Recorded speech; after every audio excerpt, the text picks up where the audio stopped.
em Portugal, um congresso que reúne os países de língua oficial portuguesa, um congresso de psicanálise, e este seria o primeiro congresso em Moçambique. Então, tivemos colegas do Brasil, de Portugal, que compraram os bilhetes e queriam estar connosco aqui em dezembro do ano passado. Infelizmente, e para psicanalistas, vir a um congresso é algo muito importante na nossa vida, na nossa profissão. Vir a um congresso significa para nós o momento em que encontramos como comunidade, e seria no país de Moçambique. E então os colegas compraram um bilhete de avião, fizeram reservas dos hotéis, fizeram reservas de programas turísticos para virem com a família conhecer Moçambique. O congresso não se pôde realizar porque no nosso país a situação de segurança não permitia. Então, e quem paga isto são os próprios colegas. Nós vivemos o trabalho com pacientes. Quando estamos aqui, significa que anulamos a nossa prática clínica e não temos entradas como psicanalistas, como psicólogos, como psiquiatras. Então, aos colegas de Portugal, aos colegas do Brasil, não sei o que dizer como moçambicano, sentimos muito a vossa perda financeira, do tempo, do investimento que fizeram. Estamos muito felizes por vocês terem aceitado, mesmo assim, estar connosco durante estes 3 dias online.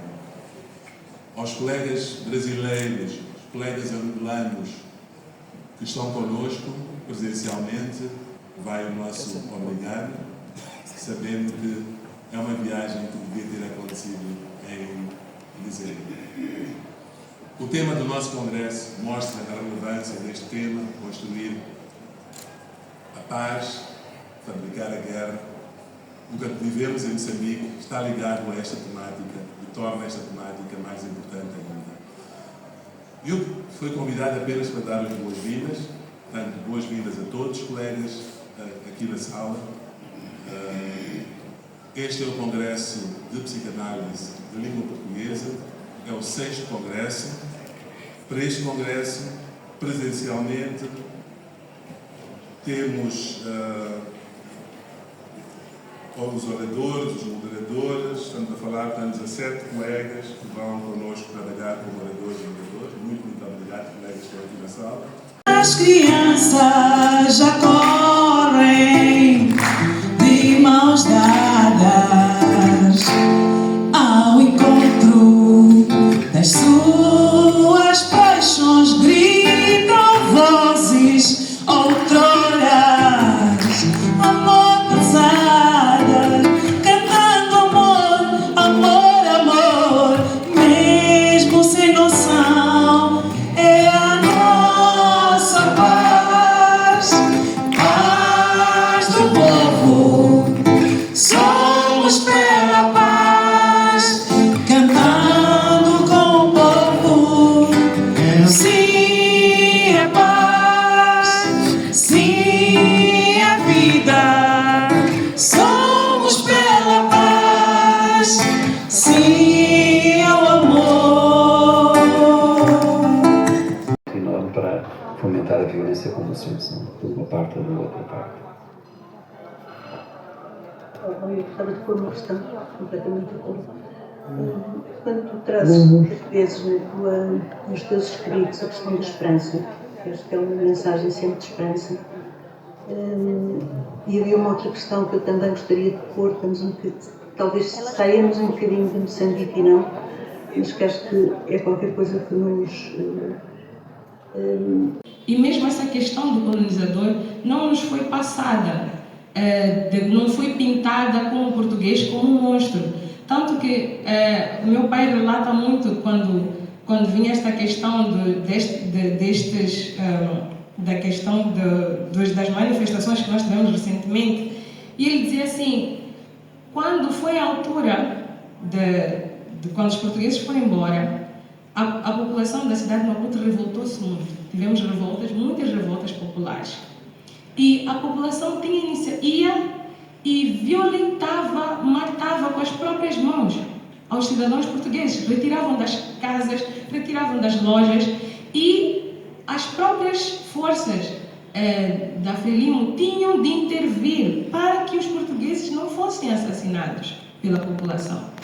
Então, quer dizer que já havia esta visão de que esta situação poderia acontecer. Então, dizer que era isto que tinha para partilhar, e muito obrigada.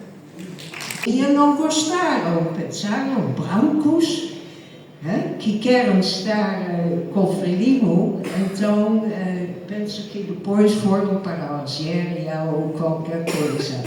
Então, Frelimo, vocês, não sei, conhecem o muro no Marginal de Naval para mais ou menos o Caracol. Lá estão palavras de Zamora, não é?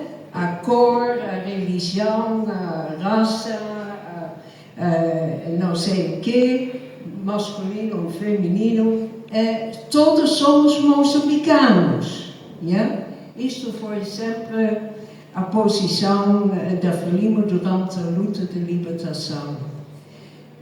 Eu só queria dizer para as pessoas que não ouviram, eu trabalhei há muitos anos, já começou em 87, que eu comecei em 71, 73, em Bagamoyo, na escola secundária da Frelimo.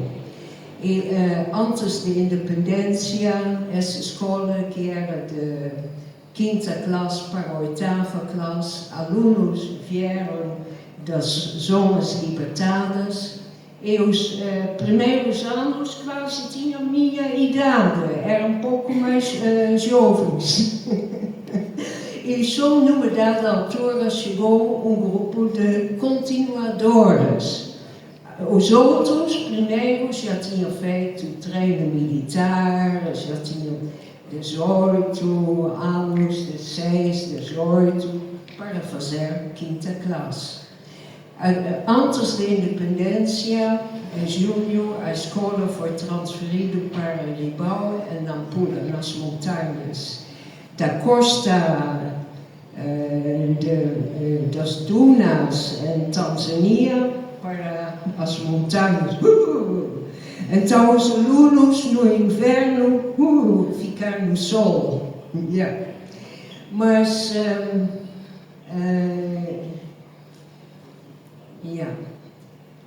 ok. E depois fomos chamados para Maputo, e foi chamado para ser diretora da Escola Internacional, mas como diretora, em 87, felizmente eu tinha bons professores lá, também diretoras do Upper School, Middle School, Lower School. Então, Graça Machel nos chamou. Ela queria fazer um programa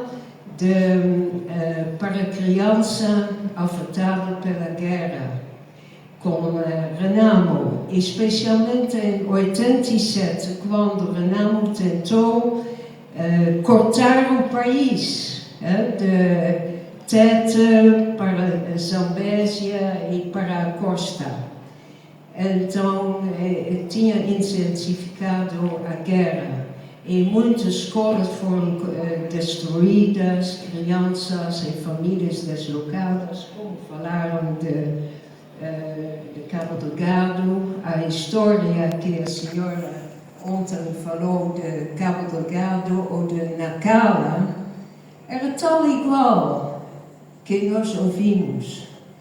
Então, fizemos formação, a ideia é formar professores e pessoal ao nível provincial, direção provincial da educação, ao nível distrital e depois os professores. Inicialmente foi um pouco teórico, mas fizemos com apoio de um psiquiatra infantil britânica, Naomi Richmond, que escreveu muitas coisas. Fizemos também investigação, quais são os efeitos na criança da guerra, e crianças diferentes, por exemplo, aquelas que estão nos institutos, escolas, nos internatos, crianças que estão com famílias que foram raptadas, crianças que fugiram com família para Zimbábue ou Malawi. Então fizemos muita investigação, especialmente em Zambésia e Manica, mas também em Inhambane e Maputo. E com base nesta, e também falamos com as comunidades.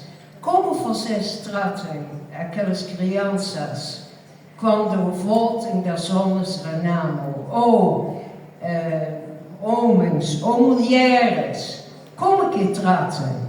Então, perguntamos nas igrejas, e às vezes eram diferentes, disseram, elas têm que confessar em frente de todos os religiosos, numa igreja, ou só a um grupo pequeno numa igreja. Mas também assisti a cerimônias que pessoas que estavam mal ter voltado, e com curandeiras. Também foi interessante ver como é que funcionava com curandeiras, e que depois fazer ver o que aconteceu com essa pessoa e como melhorar. Também aprendi, eu já vi que através da boia lá no norte, a senhora ontem já sabe muito melhor. O fim do nosso programa mudamos também muito. Tu tens que saber qual é a cultura, onde que tu estás. Como o primeiro Mabasso Raul falou, quais são os grupos aqui? Como é que vivem? Eu, por exemplo, aprendi através de um caso sobre a diferença patrilinear e matrilinear. Havia um rapaz no internato que estava muito mal. O pai tinha, em Zambésia, em Alto Marocco, o pai foi morto num acidente de aviação, ou talvez um ataque, e a mãe era de Manica. Então, a família lá em Alto Marocco diz, nós somos matrilinear, tu não és da nossa família, é da família da mãe. Mas estava longe da família da mãe em Manica. Então, mas em Manica, patrilinear. Então, também, não, você pertence lá em Zambésia. Então, também houve uma cerimônia tradicional para ajudar aquela jovem. Então, eu posso dizer, eu aprendi muito, muito. Também coisas que as mulheres estão nos rios, estão a lavar roupa, tomar banho, e tu estás a ver crocodilos aqui, crocodilos lá. Então, vocês não têm medo? Não. Elas nos conhecem, os crocodilos. Então, aprendi muito, é muito interessante. Então, não é só psicologia o que está nas cabeças, temos que saber a parte social da vida da comunidade, a parte cultural, para poder perceber melhor os problemas e como ajudar melhor. Por isto, a ideia de, nas formações de professores, é muito importante que os professores não só aprendam como dar matemática ou português ou não sei o quê. Elas devem saber como lidar com as crianças e que têm que ter conhecimento como vivem naquela zona. Porque Moçambique é multicultural. Então, é preciso que os professores este foi mais importante, dizer aos professores, quando uma criança tem problemas, falta, atrasa todos os dias, ou é muito quieta, ou é agressivo, faz isto ou aquilo, não é só punir, é procurar saber. Por isso, o último livrinho, nós escrevemos 3 livrinhos sobre o trabalho nas escolas para ajudar as crianças. O último livrinho, o melhor de todos, é comunicar com crianças. E não faça em frente de todos na turma, mas embaixo de uma árvore, só professor e aluno. Então, saber como falar com a criança. É tudo, penso. Não é? Não estive para falar nada, porque eu quero ouvir tudo. Obrigado, doutora. Bem, eu vou levantar uma questão um pouco fora. Nós somos seres humanos e nós temos emoções. Embora sejamos psicólogos, conheçamos todas as técnicas, todas as teorias, nós também nos envolvemos com os casos. Aí vem a emoção e vem o choro. Eu tenho notado, eu estudo psicanálise desde 2019, os meus professores brasileiros são muito emotivos. Eles choram demais. Dulce, me responde essa pergunta, é para ti. Eles choram demais. Quando nós estamos a estudar um caso, eles se envolvem, estamos todos no Zoom, eles tiram lágrimas, falam com muita emoção. Em Moçambique é um pouco diferente. Nós não choramos de qualquer maneira. Choramos no funeral. Que funeral? Não é qualquer funeral. Você estaria a chorar de qualquer maneira. O choro, e outra coisa, são as mulheres que são mais toleradas a chorar. E os homens sequer podem chorar. E as crianças também são permitidas chorar, mas também quando tu choras te batem, quando não choras te batem. É uma complicação. O choro para o moçambicano não é uma questão fácil de lidar. A minha pergunta é, vocês brasileiros, muito emotivos, quando estão em terapia, nos acontece um caso, no momento, na hora, que devolve muita emoção, muitos gatilhos daquele momento, vocês se permitem chorar na sessão? Porque eu, quando estudava psicologia na licenciatura, e não sabia falar sobre ética de ideologia profissional, o professor que estava dando disse, psicólogo jamais deve chorar na sessão. Eu quero perguntar a vocês choram na sessão? Permite essa vulnerabilidade? É aceita? Será que aprendi errado para não chorar? Eu quando tenho um caso muito difícil, primeiro porque eu já te conheço, eu quando estou no período menstrual, TPM, eu fico muito mais emotiva e eu evito atender novos casos naquela semana. Eu me conheço, senão eu vou chorar. Eu atendo depois do ciclo. Sim, eu já estou assim, sou psicóloga há 10 anos, eu já me conheço, não atendo.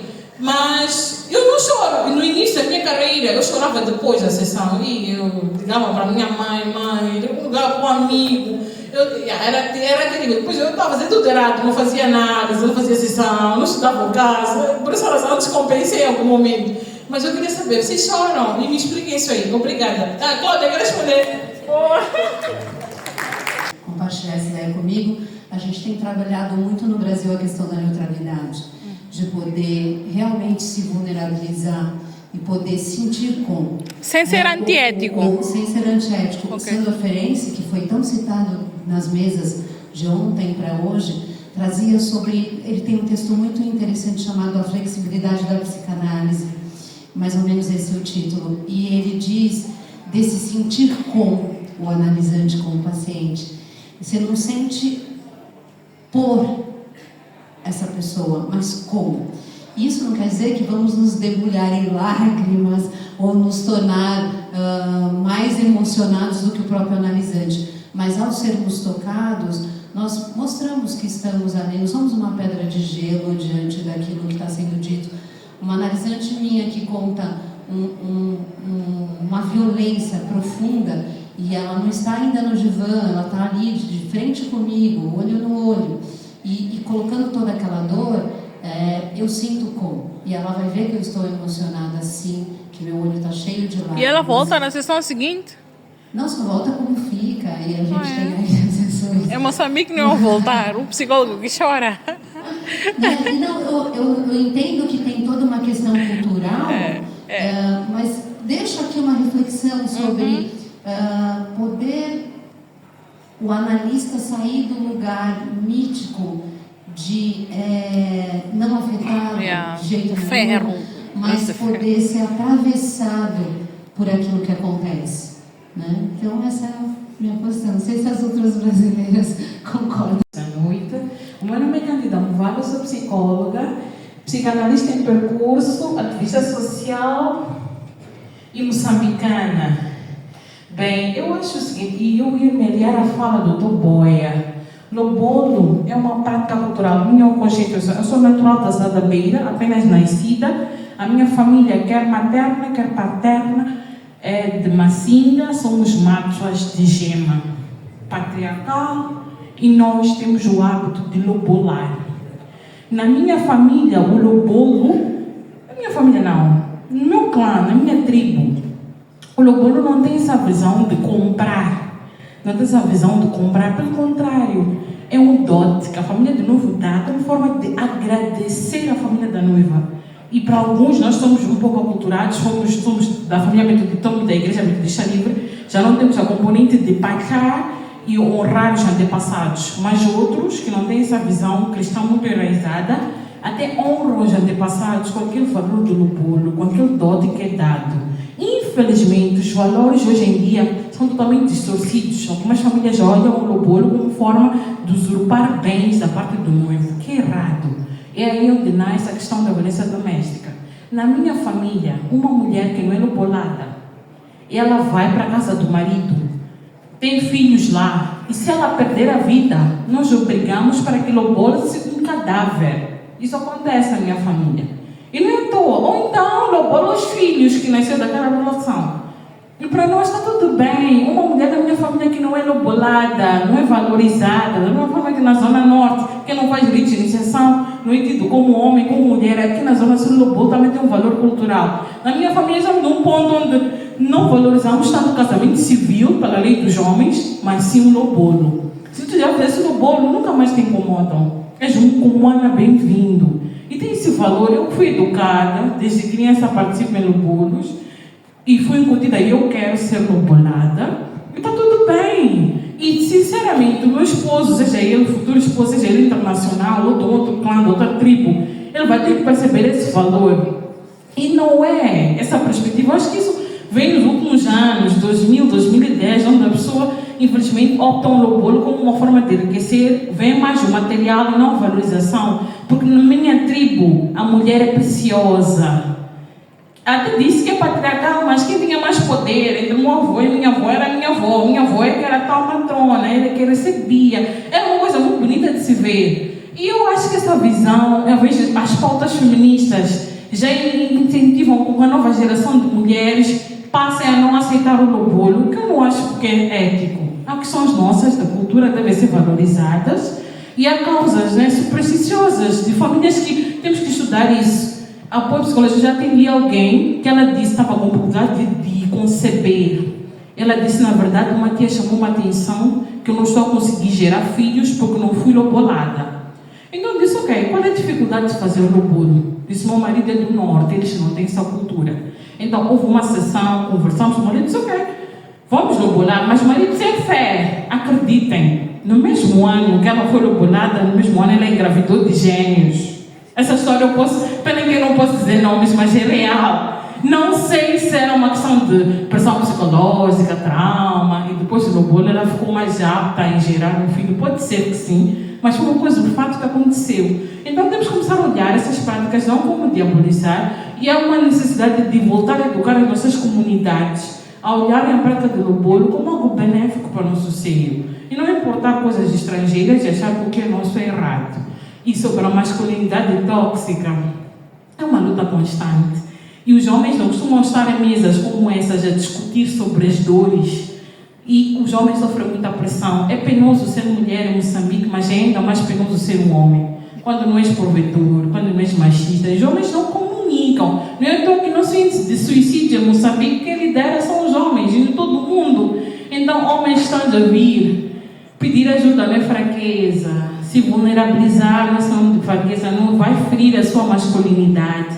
E também mulheres, deixam os seus homens chorar. Eu já tive uma amigas minhas, ele chorou para mim, que é isso? É inconcebível. Nós, as próprias mulheres, é que não aceitamos esse comportamento dos homens, porque também já estamos formatadas. Então, na mesa de conversa, precisamos incluir mais os homens, de modo que eles falem abertamente e deixar esse conceito do machismo que estraga. O homem também pode pedir opinião, o homem também pode chorar, o homem também sente dor, o homem também é feito de carne e osso. Então, homens, por favor, vão ao psicólogo, peçam ajuda e sejam felizes. Obrigada.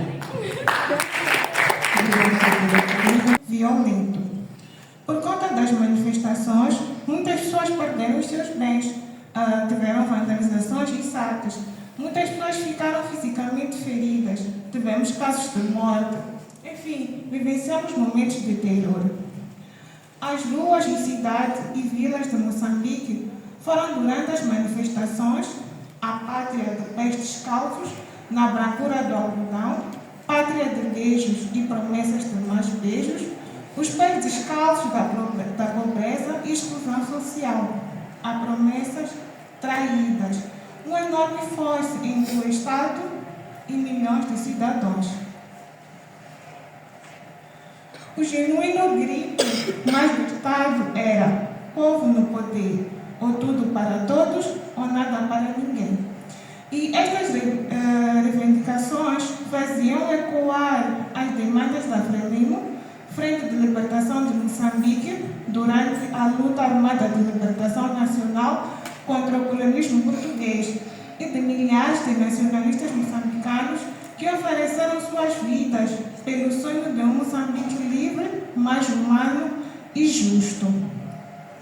As manifestações inicialmente tiveram como protesto a morte bárbara do Elvino Dias, advogado ligado à campanha de Venâncio Mondlane, e de Paulo Guambi, mandatário do Partido Podemos, ocorrido na madrugada do dia 19 de outubro de 2024. Entretanto, estas manifestações tomaram um novo rumo, onde as pessoas começaram a contestar pela fome, pela pobreza estrutural, social, assim como a suspeita de fraude eleitoral, a pátria do nosso desespero mais desesperado. Todos, muito obrigada pela palavra. Bem, eu vou apenas comentar na fala da Mafumo, porque é uma situação recente da qual eu vivi.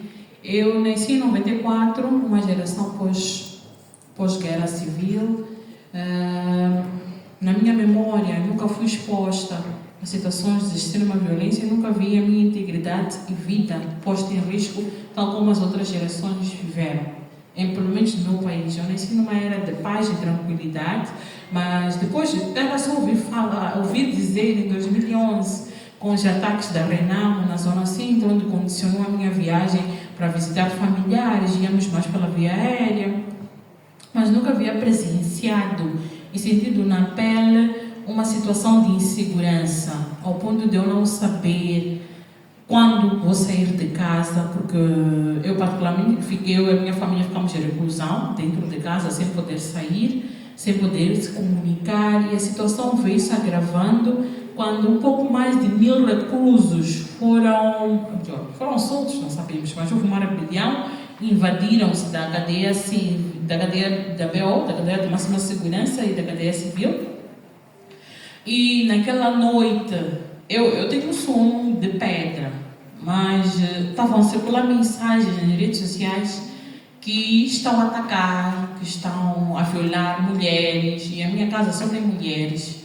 Foi um terror porque nós não sabemos o que fazer, estávamos com as portas fechadas, mas os reclusos estão a salvo e poderiam aparecer a qualquer momento. E havia uma insegurança tal associada a, infelizmente, desinformação. A informação é um quarto poder, mas também existiam muitas fake news. Tanto que eu fiz uma detox na época de não mais abrir notícias e vídeos que tinham a ver com as manifestações, porque não estava a fazer bem. Eu parei de assistir telejornal de forma intencional, porque eu já estava farta de ouvir apenas desgraças, aquele programa tão sensacionalista. E eu sou membro do Partido Frelimo, uma membro ativa, sou da OJM, até ocupo um cargo de chefia a nível de secretariado. E, infelizmente, muitas pessoas, familiares, amigos, agrediram por eu ser de determinado partido. Estava num nível extremo, onde diziam, se eu postasse alguma coisa pró-Frelimo, pró a vitória de Daniel Chapo, era motivo de um alvoroço. Na altura, cortei relações com pessoas próximas, porque não concordavam com a minha ideologia. A nível de família, de grupos de família, era um autêntico campo de guerra. Eu acho que a tua pesquisa poderia ter explorado essa parte do extremismo que nós estamos a viver e a tirar toda a culpa ao governo do dia e à frente. Era uma complicação, não somente os da chefia, mas também nós, simples membros, que somos filiados e não estamos de um cargo, entre aspas, de tomada de decisão, não influenciamos diretamente. E só para terminar, eu só queria dizer o seguinte: ainda temos vestígios. Essa situação, na verdade, está cautelosa agora, mas ainda não terminou. Eu acho que o Estado moçambicano, o novo governo eleito, precisa fazer reformas e podermos voltar a termos a tal unidade nacional. Porque agora foi o povo que se rebelou e isso não é saudável. Acho que também é o papel de todos nós pensar num diálogo mais... Ana, fala sobre o Império Virada. Ana, que porta um olhar vazio, perdido, e com a voz ainda distante responde. Eu estava ali, ao lado da cama do meu pai, noites, muitas noites sem dormir.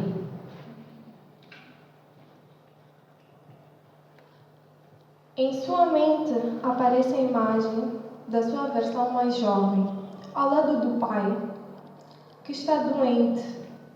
Quando ela diz isso, as vozes que ecoam na cabeça de Berta, como um tormento, dizem: a cobra que se enrolava naquele momento, a cobra. Ela estava ali! Eu vi a cobra! A água virou uma serpente perigosa! Eu vi! E ali, a origem do sintoma, um delírio que acabou tomando forma. Uma memória presa no tempo. Dr. Pearl, que anotava calmamente o que lhe passava a mente dentro daquilo, questiona. E quando isso acontece? Quando você me conta isso, Ana, você se sente melhor? A serpente se foi. E ali, a palavra libertou o corpo. Ali nasceu a Talking Cure, ou a cura pela fala. Mas, lembremos, toda cura tem um preço.